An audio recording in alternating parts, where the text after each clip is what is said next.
pessoal, exercício aeróbio antes da musculação. O que acontece quando você realiza um exercício aeróbio antes de um exercício resistido, local, de força?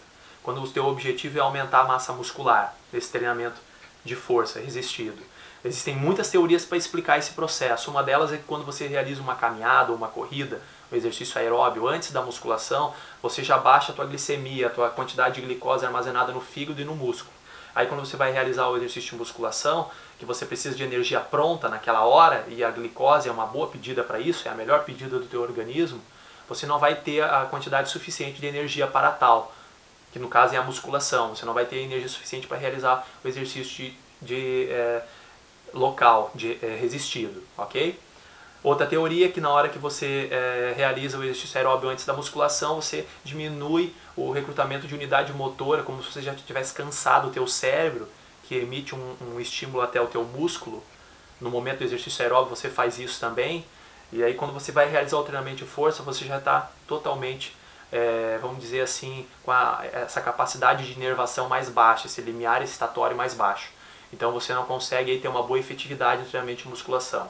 Ok? Quando você realiza o exercício aeróbio antes do exercício de musculação. Primeiro porque baixa a glicemia, segundo porque diminui o recrutamento de unidade motora no momento da musculação. Ok?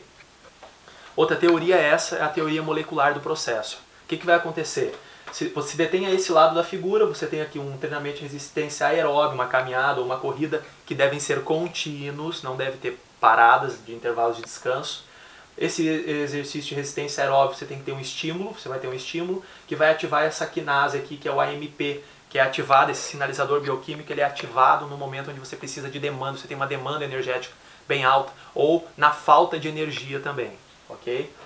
E ele vai estimular o PGC1-alfa, que estimula a biogênese mitocondrial, ou seja, o número e o tamanho de mitocôndrias. Por quê? No exercício aeróbio, o que você precisa no exercício aeróbio? Você precisa de continuidade no treinamento.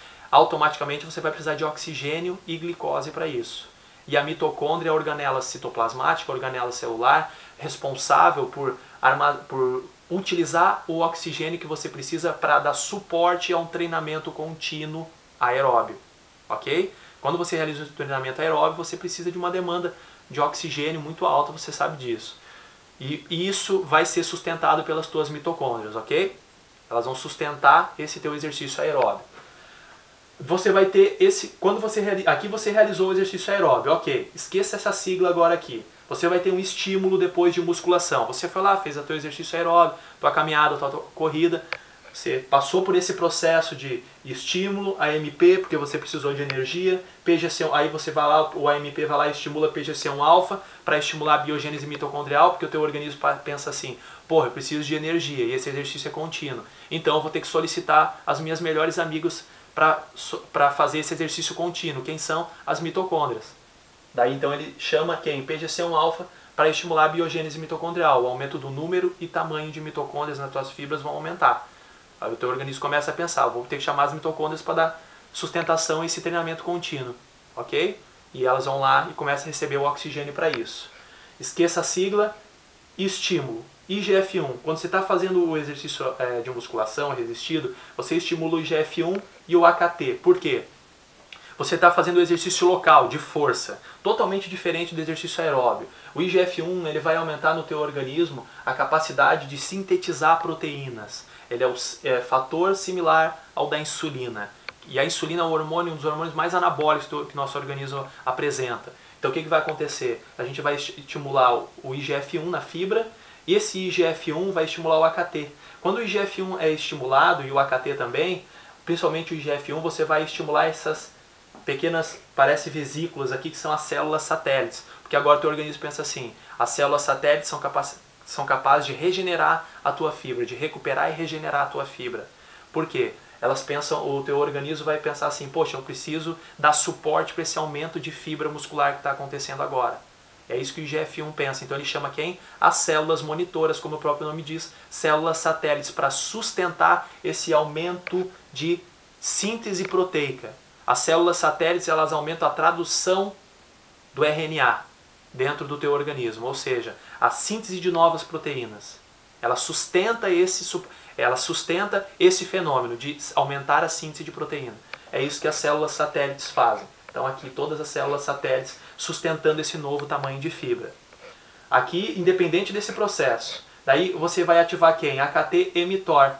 E o mTOR é a Mammalian Target of Rapamycin.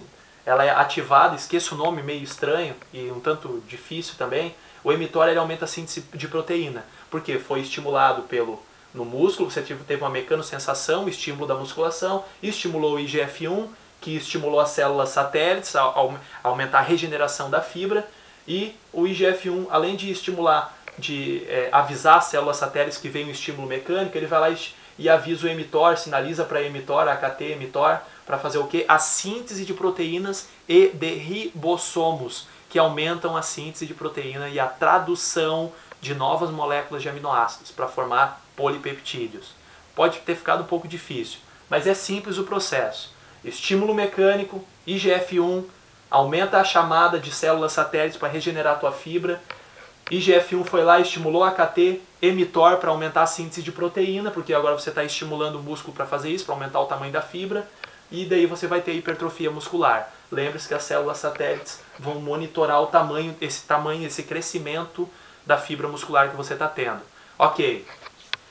Quando você tem exercício resistido antes do exercício de força, de musculação, quando você está aqui, ó, você está fazendo exercício aeróbico, você está tendo esse estímulo de AMP, porque você está precisando de energia, como eu falei antes, porém você estimula esse complexo de esclerose tuberosa, que aqui, ó, essa flechinha aqui, cortada no meio, aqui como se ela tivesse, ela está inibindo o mTOR. Quando você pratica o exercício aeróbio antes da musculação, você inibe o maior sintetizador de proteína e de ribossomos que o nosso organismo, um dos maiores que o nosso organismo tem nesse momento pelo menos, que é o mTOR.